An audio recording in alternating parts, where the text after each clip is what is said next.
अपने मार्ग पर नए प्रसन्नता के साथ अपने अनंत शांति, अनंत ज्ञान, अनंत शक्ति, जो कुछ भी अपने अंदर है, हम सब का उपयोग करके अपने मार्ग पर आगे बढ़े। Now again we are ready to walk on our path with ever new joy, with ever new power, ever new peace, ever new bliss. Let us try our best that we are going to follow our path with the deepest devotion. Let us try to find out how many celebrations we have on this planet. Like Christmas Day, in the Western country, very popular. In Christmas Day, we celebrate Good Friday and Resurrection Day. Good Friday means Last Supper Day. Resurrection Day means that realization of truth, that there is no death. We can resurrect when we experience ultimate truth, I and God are one. I am जितने भी पर्व मनाए जाते हैं पूरी दुनिया में, उसको हम समझें। पश्चिम में क्रिसमस डे मनाते हैं। क्रिसमस डे मनाते हैं गुड फ्राइडे के रूप में, और गुड फ्राइडे को लास्ट सपर, अंतिम भोज नाम दिया गया। जब जीसस क्राइस्ट अंतिम भोज किए थे, उसके बाद 3 दिन के बाद फिर से प्रकट हुई रिसरेक्शन डे। तो उसमें सिद्ध किया कि हमें कोई मार नहीं पाया। हमें सूली पर जरूर चढ़ाए, लेकिन कोई मार नहीं सकता। देखिए, फिर से प्रकट हो गए। अगर हम अपने जीवन का लक्ष्य आध्यात्मिक बनाते हैं और लक्ष्य पर आगे बढ़ते हैं, एक दिन हम अनुभव करते हैं जीसस क्राइस्ट की तरह कि आई एंड गॉड आर वन। हमारे परब्रह्म के बीच में दूरी नहीं है। वही चीज हमारे भारतीय संस्कृति में है, अहम ब्रह्मास्मि, जिसे हम ब्रह्म कहते हैं। ब्रह्म क्या है?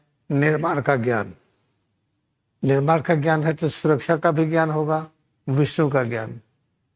निर्माण का ज्ञान होगा तो परिवर्तन भी कर सकते हैं, शिव का ज्ञान। ब्रह्मा विष्णु शिव का अगर तीनों ज्ञान प्रकाशित है तो सिद्ध हो जाता है कि ज्ञान जहां से आया है उसके साथ है परब्रह्म। हमारे परब्रह्म के बीच में दूरी नहीं है। जब इस अनुभूति की ओर आगे बढ़ते हैं, हमें ये चीज प्राप्त हो जाती है जिसको गुड फ्राइडे कहते हैं, कि हम एक भोज करते हैं जिसको 13वीं कहते हैं। उस भोज में सबको बताते हैं कैसे जीवन जीना चाहिए, और फिर ये सिद्ध करते हैं कि अभी हम जा रहे हैं, लेकिन सिद्ध करते हैं कि हम मरे नहीं हैं, हम मरते नहीं हैं। फिर तीसरे दिन प्रकट हो जाते हैं, जिसको रिसरेक्शन डे कहते हैं। हर मानव का शिक्षा यही होनी चाहिए कि हम गुड फ्राइडे मनाएं, जिसको 13वीं कहते हैं, जिसको लास्ट सपर कहते हैं। सबको इकट्ठा करके एक भोज करें और बताएं कि मृत्यु नहीं है, न जन्म है न मृत्यु है, केवल अमरता है। इसको सिद्ध करने के लिए, जिसको लोग मृत्यु कहते हैं, कि शरीर अदृश्य कर दे, शरीर को किस तरह से अदृश्य किया, ये भी बताया गया कि टॉर्चरिंग पेन नहीं होता है। जीसस क्राइस्ट सूली पर चढ़ करके हाथों में नेल, कीला ठोका गया, पैर में ठोका गया, और सिर पर कांटों का ताज पहनाया गया। उसने दिखाया कि देखो, हमें दर्द नहीं होता है। और फिर जिसको कहते प्राण निकल गया, मर गए, फिर दिखा दिए कि देखो हम मरे नहीं, फिर से प्रकट हो गए तीसरे दिन। प्रत्येक मानव के लक्ष्य है कि हम गुड फ्राइडे मनाएं, जिसको लास्ट सपर कहते हैं, फिर रिसरेक्शन डे मनाएं, जिसको अमरता का प्रदर्शन कहते हैं। Each and every human being is having the same aim of life, to celebrate Last Supper, Good Friday, which we call 13वीं. In India we call it 13वीं.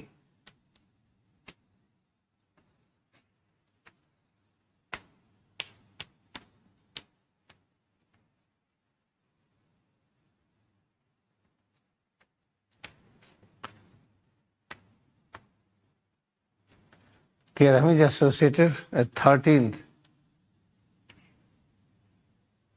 And practice Kriya Yoga meditation, try to have journey towards kingdom of God, then we reach 14 universes.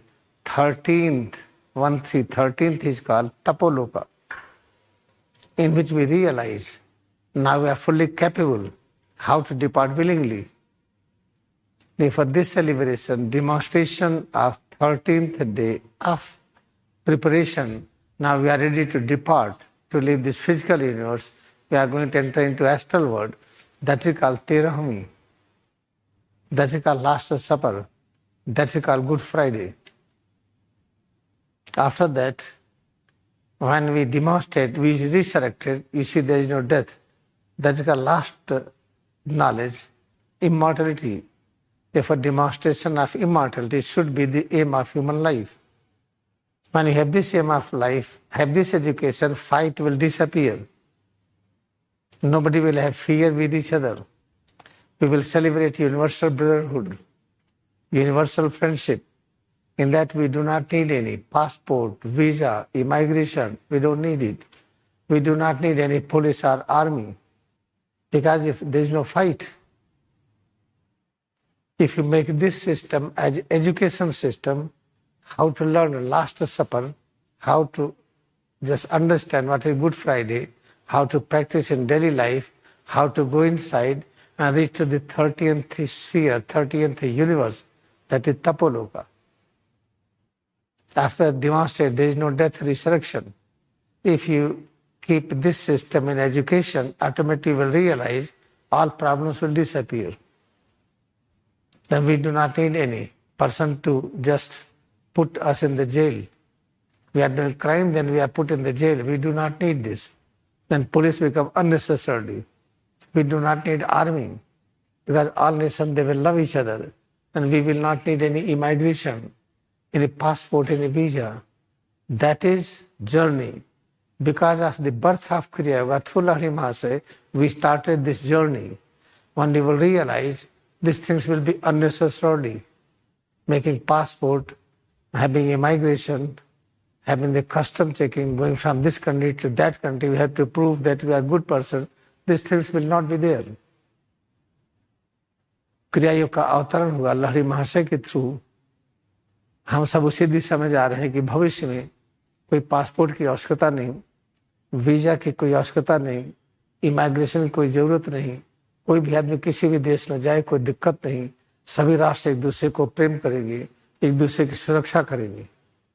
इस तरह के एक विश्वव्यापी एक मित्रता बन जाएगी, जिसको यूनिवर्सल ब्रदरहुड कहते हैं। सब एक दूसरे के परम मित्र हो जाएंगे। उसी दिशा में हम आगे बढ़ रहे हैं। आज भारतवर्ष में उसी क्रिसमस डे को नवरात्रि पर्व के रूप मनाते हैं। जो होलिका मनाते हैं, दीपावली मनाते हैं, वो भी यही है। चाहे होलिका हो, दीपावली हो, कृष्ण लीला हो, रामलीला हो, जो भी हम मनाते हैं, सबको गहराई में आएंगे तो एक ही है। एक ही पर्व को जब मनाने वाले समझते नहीं है तो अलग अलग तरह देते हैं।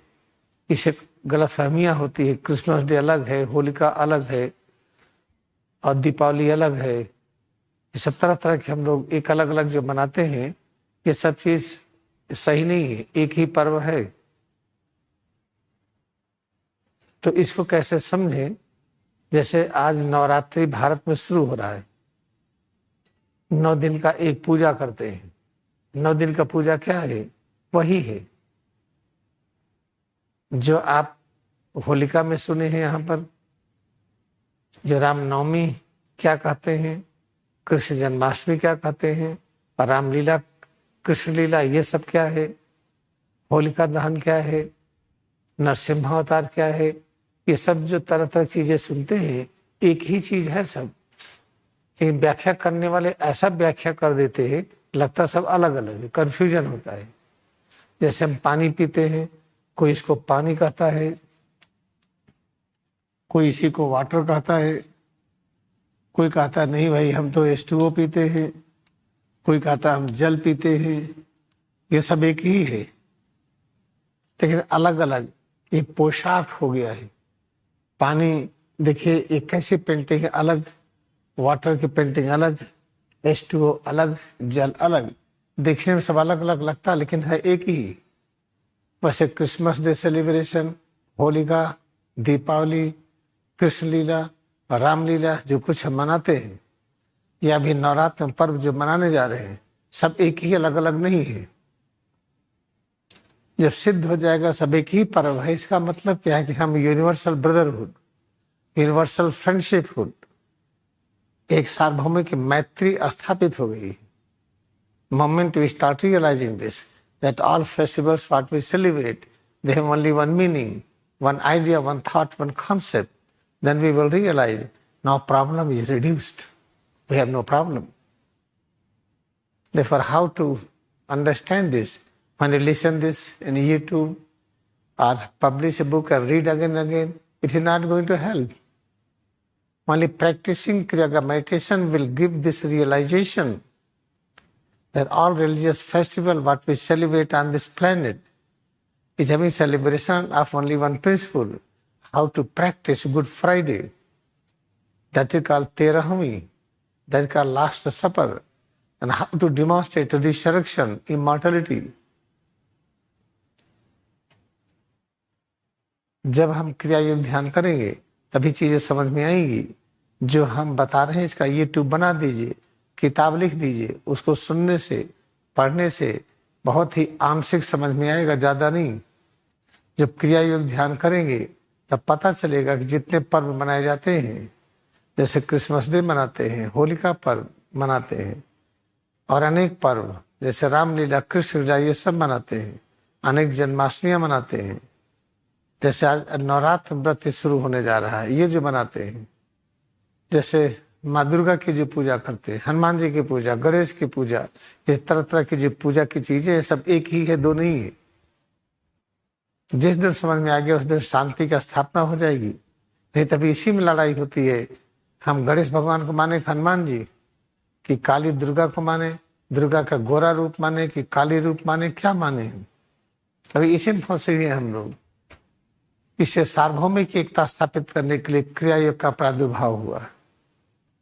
लहरी महाशय के माध्यम से क्रिया योग जन्म लिया, इसलिए इस द्वापर युग के जो योगावतार हैं वो लहरी महाशय।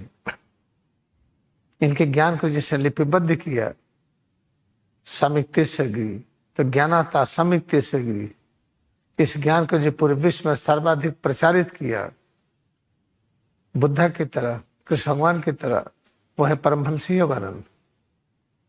तो अब हम लोग नवरात्रि के बारे में समझने जा रहे हैं। We are going to understand about Navratri.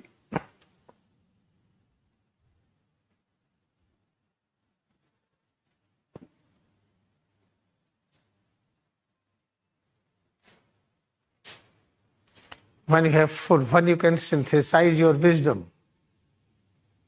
when you can create your logic system, we have the knowledge how to create a new logic system, new wisdom each and every moment. And wisdom will be ever new wisdom all the time. Then you can interpret anything in different ways. For example, I am going to explain Navratri today in the different way. Tomorrow same I will explain in different way. Every day, if possible, if I am not out, if I will be out only for one day or one session, I will keep on explaining Navratri in different dimension, and all dimension will lead towards the same point, to realize ultimate truth that I and God are one. There is no space between self and Parabram. आज हम नवरात्रि के बारे में हम बताने जा रहे हैं। नवरात्रि के बारे में कितने तरह से बताया जा सके अनगिनत। अगर हम बुद्धि को सिंथेसिस कर लेते हैं, हम बुद्धि का निर्माण कर लेते हैं, बुद्धि का सृजन कर लेते हैं, तो नित्य नई बुद्धि के द्वारा नित्य नई विवेचना कर दीजिए। आज जो नवरात्रि के बारे में हम बता रहे हैं, कल इसी को हम और तरीके से बताएंगे। आज हम इस तरह से बताने जा रहे हैं। आइए इस नवरात्रि में स्वामी युक्तेश्वर गिरी के मंत्र को ले और उनके मंत्र को लेकर के इसकी व्याख्या करें। इसी व्याख्या में देखिए क्या है, ना है, फिर है वाह है, फिर रा है, इसमें आ की मात्रा है जिसको इस तरह से लिखा गया है, फिर इसके बाद ता है जिसको त्र कहते, ये है, इसमें ई की मात्रा है। ये सब मिलकर के हुआ है नवरात्रि। ना का मतलब क्या है? ना कहते हैं जब हम कहीं पर खड़े हों, हम इस तरफ भी जा सके, इस तरफ भी जा सके, और हम कहीं पर खड़े हैं, यहाँ पर खड़े हैं, हम इधर भी जा सके और इधर भी जा सके। ये है हेड, स्पाइन है ये, हम इसके बाहर भी जा सके, अंदर भी आ सके, और हम दाहिने भी जा सके, बाएं भी जा सके। और राइट को कह लीजिए ज्ञान, ये है ज्ञान।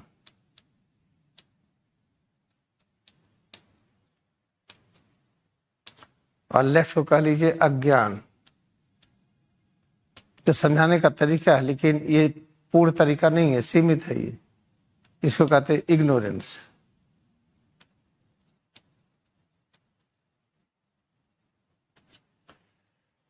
तो ज्ञान और अज्ञान, ज्ञान और अज्ञान, राइट और लेफ्ट। अब राइट में भी जा सके, लेफ्ट में जा सके, हम स्वतंत्र हों, तो ना हम इससे प्रभावित हुए, न इससे प्रभावित हुए। तो हम ज्ञान और अज्ञान के ऊपर उठ गए। जब ज्ञान अज्ञान के ऊपर उठ जाते हैं तो हम कहाँ होते हैं? परब्रह्म के साथ होते हैं। जब परब्रह्म के साथ हम होते हैं, फिर पूरी शिक्षा कंप्लीट हो गई। तो परब्रह्म कहाँ है? आमनी प्रेजेंट हर जगह है। तब आप पाएंगे कि आप हर जगह हैं। फिर आमनी प्रेजेंट किस तरह से है? उनका गुण है सर्वज्ञता, संपूर्ण ज्ञान, सर्वशक्तिमान, परम शांति, परम आनंद, अमर। तो अनुभव करेंगे ये तो गुण आपका है।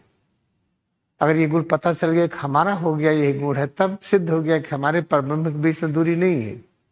तो ना का अर्थ ये हुआ हम अज्ञान की तरफ भी, ज्ञान की तरफ भी जा सके, अज्ञान की तरफ। हम ज्ञानी को भी सेवा कर सके, अज्ञानी की भी कर सके, और हम अपने अंतःकरण सुषुम्नागामी भी हो सके, बाहर भी जा सके। तो यह है ना का अर्थ। ना का अर्थ इस तरह से है। Let me explain what is the ना। When you pronounce this is the na, when you write in Hindi this is this, what does it mean? Let us have this vertical line.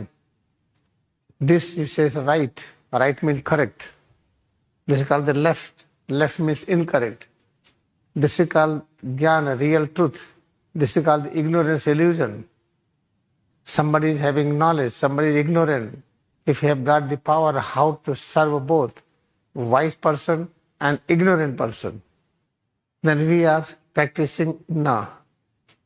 We are practicing N-A, na. In Hindi we write like this. Come to here. This is our head and spine. If you have knowledge how to bring life force away and how to bring life force inside, this out and in demonstration of the life force is associated with the na.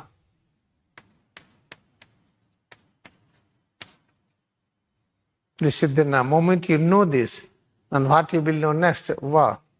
What is the meaning of va? See, this is made up of this circle. It represents omnipresence.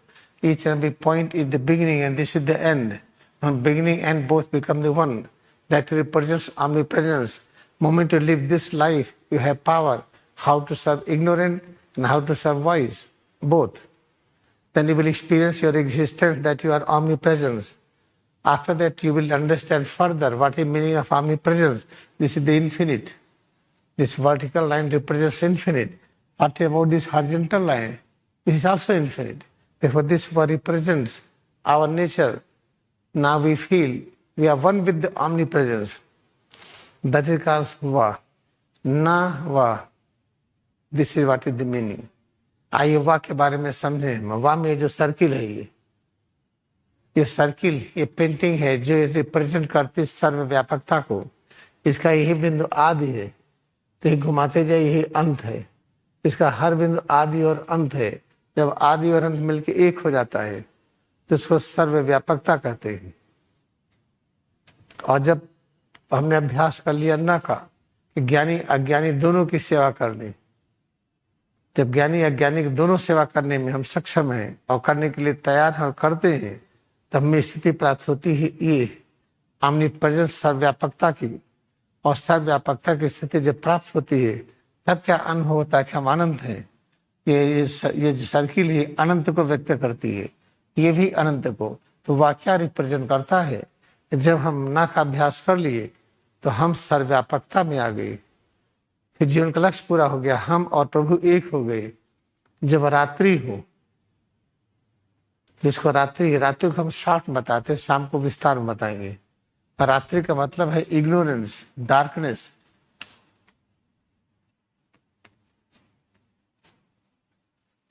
Means अज्ञान, पता ना हो, अविद्या।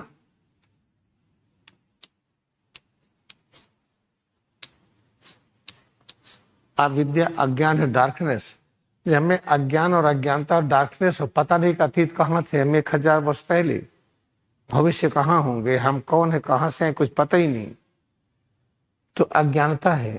अगर अज्ञानता है तो हमें अभ्यास क्या करना, नौ, जो मैंने थोड़ा सा समझाया है। रात्रि means darkness, darkness means ignorance. I do not know who am I. I do not know who are you. I do not know the creator. What is this universe? I don't know anything. Moment you have ignorance of this, then what you are going to practice now? Now I have explained it. Moment you practice, you will realize your existence is an omnipresence.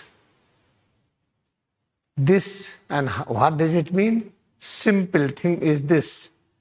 Practicing Kriyaga meditation will bring you to realize this thing, that you can synthesize wisdom, you can create mind, you can create sense organ, you can create water, solid substance, fire element, sky element, air element.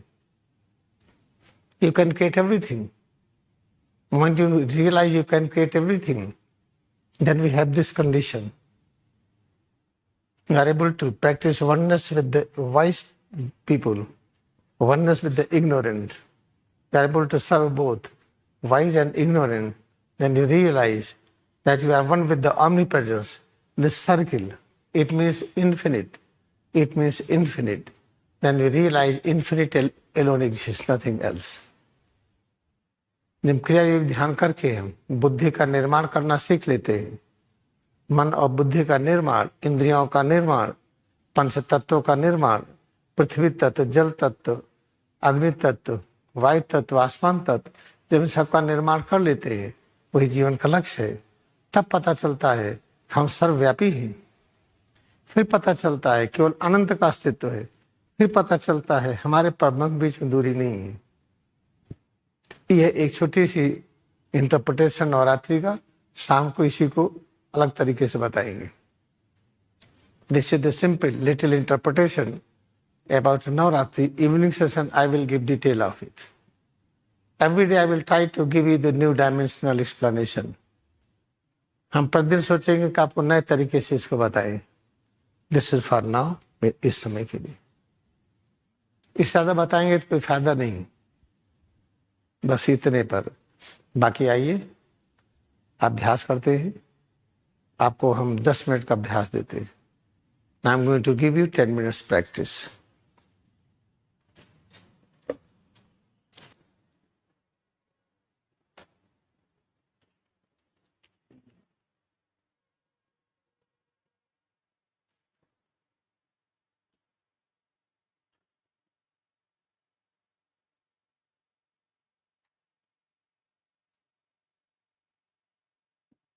जो भी हम पर्व मनाते हैं, चाहे Christmas day पश्चिम में मनाते हो, और हमारे भारत में अनेक पर्व मनाते हैं। हम क्रिसमस डे भी मनाते हैं, होलिका मनाते हैं, दीपावली मनाते हैं, कृष्ण जन्माष्टमी, राम जन्माष्टमी, अनेक चीजें मनाते हैं। फिर इसके बाद डिवाइन मदर के नाम पर बहुत बड़ी चीजें मनाई जाती हैं। तो अनेक प्रकार के जो पर्व मनाते हैं, होलिका आदि, ये सब ये एक ही चीज को प्रेजेंट करता है, क्योंकि समझाने वाले उसको समझते नहीं है, इसलिए अलग अलग होता है। तो जितने प्रकार के पर्व मनाए जाते हैं उसको रिचुअल कहते हैं, कर्मकांड कहते हैं। आदि शंकराचार्य क्या लिखते हैं कि बाह्य कर्मकांड अज्ञान का विनाश नहीं करता। मानव जीवन का लक्ष्य क्या है? अज्ञान से उठ करके हम ज्ञान में आए। जितने कर्मकांड हैं, देखे नहीं यहाँ पर दीपावली में कितनी लाइट जलाते हैं, उनको ये नहीं पता कि गांव में प्रकाश नहीं है। बिजली कम खर्च करें, गाँव को दे दें, इसकी कोई इच्छा नहीं। किस तरह से त्योहार मनाते हैं, शादियां कितनी महंगी मनाते हैं। महंगी शादियों करने का लक्ष्य हो गया कि हमको प्रेमी नहीं गांव वालों से, हम वही काम करें जिस मार्ग पर सब लोग चले। हम शादी में, विवाह में या कोई भी चीज जो मनाते इतना अकूत पैसा खर्च करते हैं, सब तो कर नहीं सकते हैं, तो समाज में एक जेलस क्रिएट करते हैं, राग द्वेष पैदा करते हैं, उससे हिंसा होती है। तो जितने तरह के पर्व मनाए जाते हैं उसको कर्मकांड कहते हैं। आदि शंकराचार्य जो 32 वर्ष की उम्र में सब ज्ञान प्राप्त कर लिए, सबको स्पष्ट कर दिए कि जो कर्मकांड आप लोग करते हैं, जो यज्ञ के नाम पर जो जानवरों का वध करते हैं, गाय को मारते हैं, बकरे को मारते हैं, ऊंट को मारते हैं, भैंसा को मारते हैं, सम्राट अशोक ने बंद करा दिया था। तो लोग बीच में फिर शुरू करते थे। आदि शंकराचार्य ने स्पष्ट मना किया कि ये सब चीज नहीं होनी चाहिए। लोगों ने क्या किया, सोचे कि अगर इनका काम में हो गया, पूरा फैल गया इनका ज्ञान, तो फिर हम जो गाय मार करके जो प्रसाद के रूप में चढ़ाते हैं, या ऊंट ने हमने वध किया, सैक्रिफाइस किया, बलिदान किया, मारा, गांव भर उसका खाते हैं, तो ये सब क्रियाएं खत्म हो जाएंगी। इसे आदि शंकराचार्य को ही मार दिए। तो उनका गला काट करके फेंक दिए और कहते क्या है, वो तो ससुरी स्वर्ग चली गई। तो अब आ गया है द्वापर युग। अब ये चीजें बहुत आसान नहीं है। सत्य को छिपाने में अब बहुत कठिनाई होगी। इसे जितने कर्मकांड की पूजाएं हैं, ये अज्ञानता के प्रतीक है, इसीलिए तो समस्याएं नहीं जाती। हनुमान जी की पूजा मैं करता हूं। जैसे हनुमान जी जड़ी बूटी लाए लक्ष्मण के लिए, ठीक हो गए। हनुमान जी की सच्ची पूजा करिए तो आपकी जड़ी बूटी अंदर से बनती है, बाहर से दवा खाने की आवश्यकता नहीं। हनुमान जी की पूजा किस तरह से होती है, वो क्रिया योग ध्यान में वही सिखाया जाता है। आदि शंकराचार्य क्या कहते हैं, फिर संपर्क के सुना रहे हैं।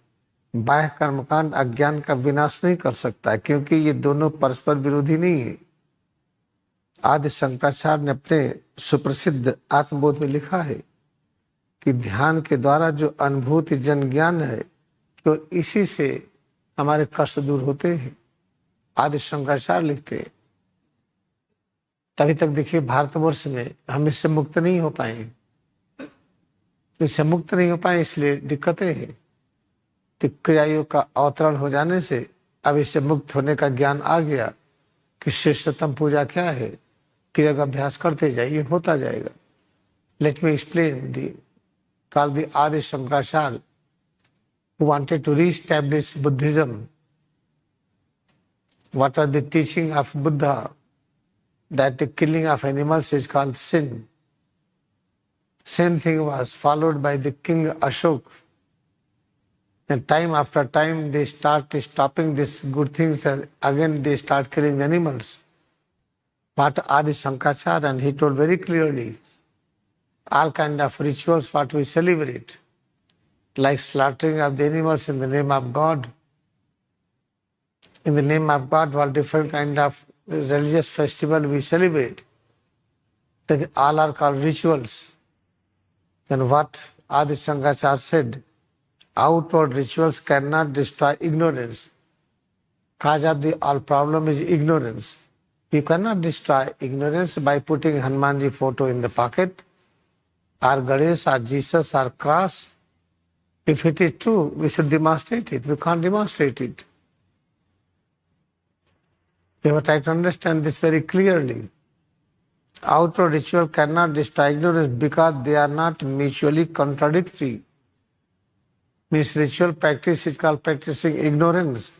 But further he writes, Adi Shankaracharya, in his famous century verses, that realized knowledge, when you practice meditation, what you feel, realized knowledge, that only can destroy ignorance.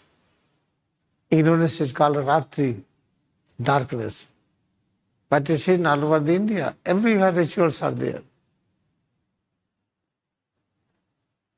Because now Kriya Yoga descended on this planet for Lahiri Mahasaya, Yogata Lahiri Mahasaya, and is compiled in the form of a book as Holy Science, and is spread by Paramahansa Yogananda in the very best way. In order to make this Holy Science more clear, he has lessons. Anybody can fill up the forms in the Rachi or SRF, you can get lessons. Now I'm going to give you practice.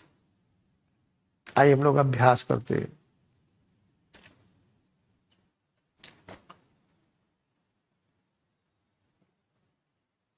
आंखें हम बंद कर ली। Let us close our eyes.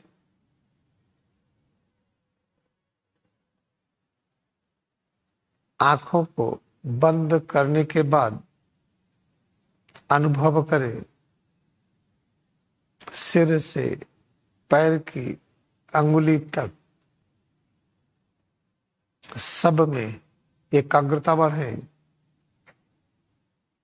जो अनुभव हो रहा है वेद के प्रथम सूत्र के अनुसार इस अनुभूति के विषय में जो भी हम अनुभव कर रहे हैं, ये अनुभूति है क्या? गॉस्पेल वेद के प्रथम सूत्र के अनुसार ये परब्रह्म की उपस्थिति है। परब्रह्म की उपस्थिति का अभिप्राय क्या है?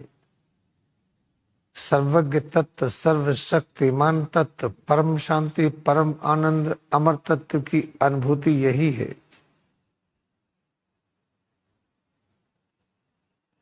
Feel head to toes, presence of head to toes. What is the true idea, true thought and true concept behind existence of head to toes?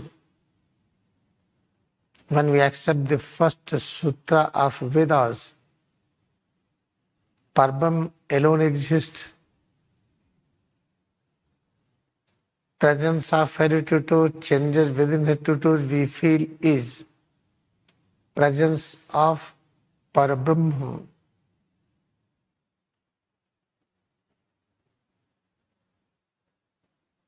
Presence of Parbrahm, what does it mean? That head to toes, this and various changes within we realize represents existence of Parbrahm, existence of complete unit of knowledge, power, peace, bliss, immortality. Try to practice oneness with this principal philosophy again and again. आज इस भावना से बार बार जुड़े, इस विचार, इस धारणा से बार बार जुड़े। अब दोनों हथेली को सिर के पीछे रखे। Place both palms on the posterior surface of head.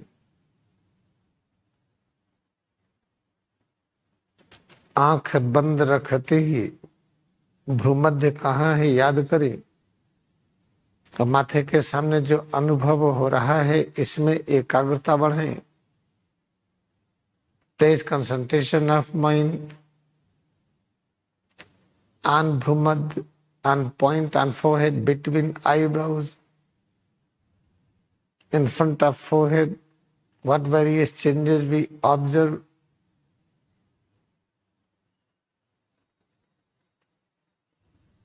This vision in front of forehead we feel, and head to toes various changes we feel. Accept all these things in the light of first sutra of Vedas.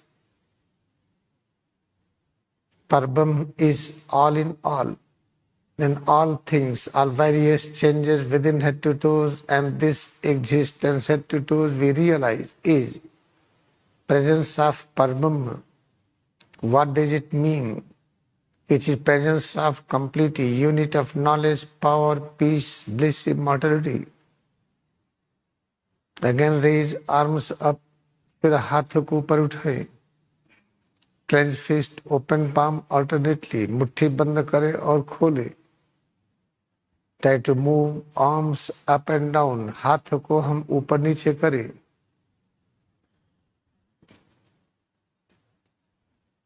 Clench fist, open palm alternately, मुट्ठी बंद करे खोले। Extend both legs in front, दोनों पैरों को सामने की तरफ फैलाएं। पैर की अंगुली से लेकर हाथ की अंगुली तक सब में एकाग्रता बढ़ाते जाएं। Place intensity of awareness, concentration on each and every point from tip of the nails of the toes to tip of the nails of the fingers. Feel head to toes more and more. Turn both feet forward, backward. Try to fold and open right leg, left leg alternately. Try to fold and open right arm, left arm alternately.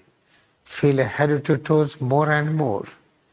Presence of head to toes, changes within head to toes we feel is presence of complete unit of knowledge, power, peace, bliss, immortality.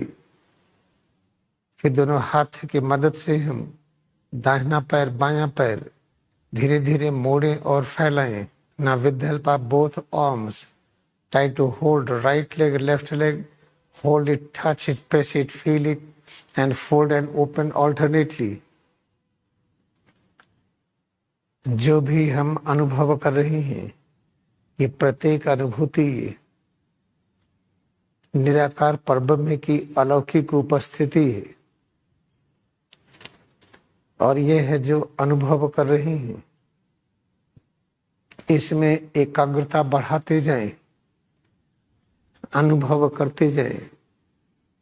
जो भी अनुभूतियां हो रही हैं, इसकी महिमा अनंत और असीम है. इसी अनुभूति को हम सर्वज्ञ तत्व संपूर्ण ज्ञान की उपस्थिति स्वीकार करें.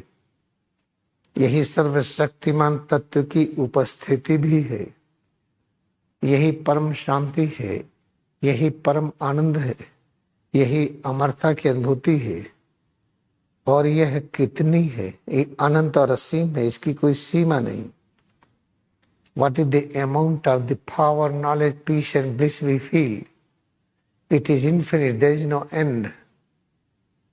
Then how to represent this? When you practice work is worship, then we are in the process of experiencing immortality more and more. हम इस अस्तित्व की अनुभूति कैसे करें और कैसे करें? जब कर्म ही पूजा है समझ में आ जाता है, तो सब कर्म करते हुए जितने प्रकार की अनुभूतियां होती हैं, उसको जब स्वीकार करने का प्रयास करते हैं, वेद के प्रथम सूत्र के अनुसार, तब पता चलता है ज्ञान का कोई अंत नहीं है. शक्ति और शांति, परम आनंद, ये सब असीम है. अब दोनों पैरों को बाहों के बीच में समेट लें. Now place both legs within arm. Feel head to toes more and more. सिर से पैर की उंगली तक सब में एकाग्रता बढ़ाएं. सिर, चेहरा, गला, दोनों हाथ, पीठ, सीना, पेट, कमर से पैर की उंगली तक दोनों पैर, पैर की उंगली से सिर तक सब में एकाग्रता बढ़ाते जाएं, अनुभव करते जाएं. जो भी अनुभूतियां हो रही हैं, इसकी महिमा अनंत है, असीम है. All the various perception changes we feel within head to toes, its value is beyond the limit. Now relax all parts, सब ढीला कर दे. ढीलापन या कड़ापन, दोनों अनुभूतियां एक ही परम तत्व को व्यक्त करती हैं. State of tension relaxation we feel is the same thing. Both represents complete unit of knowledge, power, peace, bliss, immortality. Now sit in regular position, सामान्य रूप में बैठे. Again place both palm on the posterior surface of head. दोनों हथेली को सिर के पीछे हम फिर से रखें. सिर और रीढ़ में एकाग्रता बढ़ाते जाए. Increase intensity of concentration on head and spine. Curve head and spine slowly towards right, slowly towards left, slowly backward, forward, bending, curving, should be extreme comfortable changes. दोनों हथेली को सिर के पीछे रखे हुए बहुत ही धीरे धीरे हम सिर और रीढ़ को दाहिनी तरफ, बाईं तरफ, पीछे की तरफ, आगे की तरफ इस प्रकार झुकाएंगे कि झुकाते समय बहुत ही अच्छा लगे। जो तरह तरह के परिवर्तनों की अनुभूति कर रहे हैं, इसके प्रति हमारी भावना, विचार, धारणा बिल्कुल ठीक होना चाहिए कि सब अनुभूतियां ये परब्रह्म की उपस्थिति during the practice, whatever various changes we realize within head to toe, accept them as presence of complete unit of knowledge, power, peace and bliss, immortality.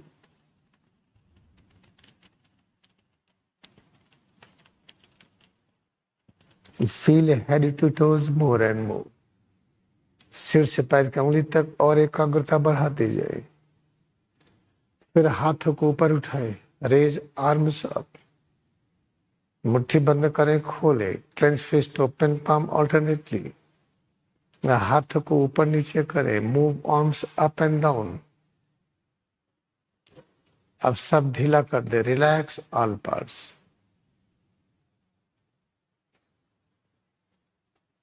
अनुभव करें श्वास की उपस्थिति, feel presence of breath.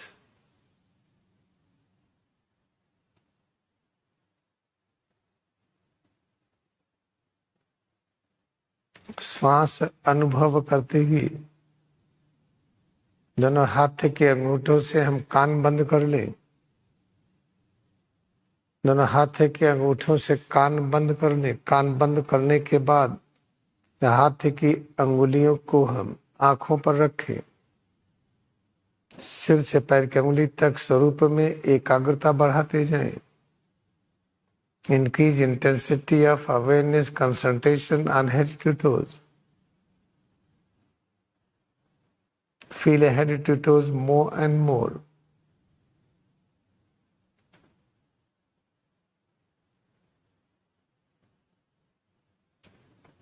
Closing ears, we observe vibrations in the form of sound waves.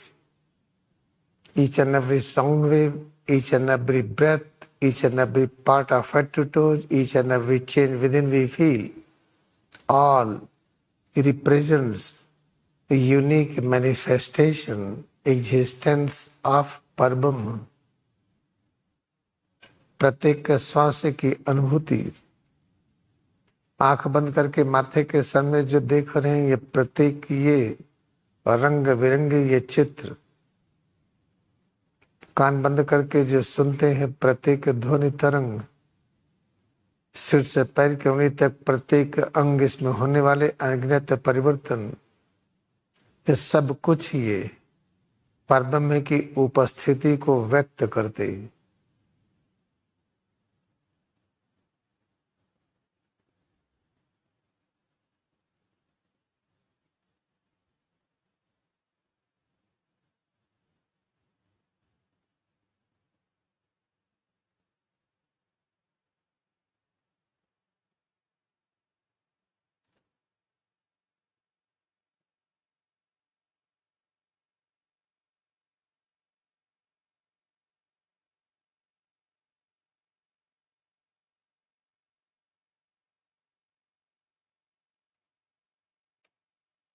इस तरह से जब हम बार बार अभ्यास करते हैं तो एक दिन हम पाते हैं अभ्यास सब कुछ स्वतः होने लगता है। हर समय जैसे हम श्वास हर समय ले लेते, सो रहे हो, जग रहे हो, स्वप्न देख रहे हो, श्वास प्रक्रिया चलती रहती।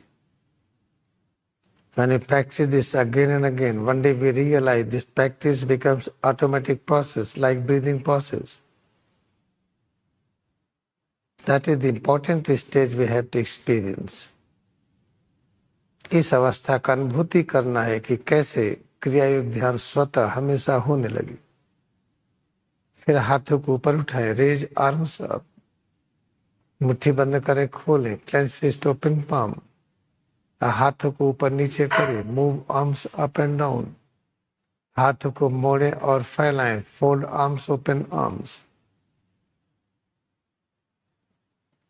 Practice double breathing, feel presence of Parabam in the form of head to toes, changes within.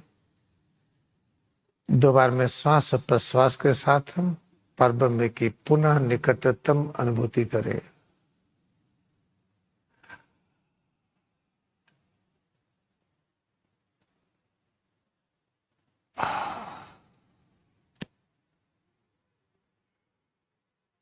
Let us bow down to our devotion we have in Kriya meditation. क्रिया योग में हम अपनी भक्ति को नमन करें।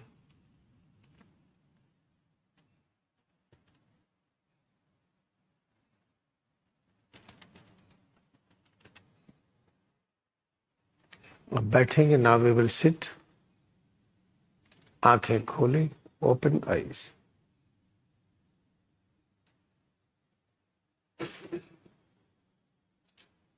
दिस इज फॉर नाउ, इस समय के लिए।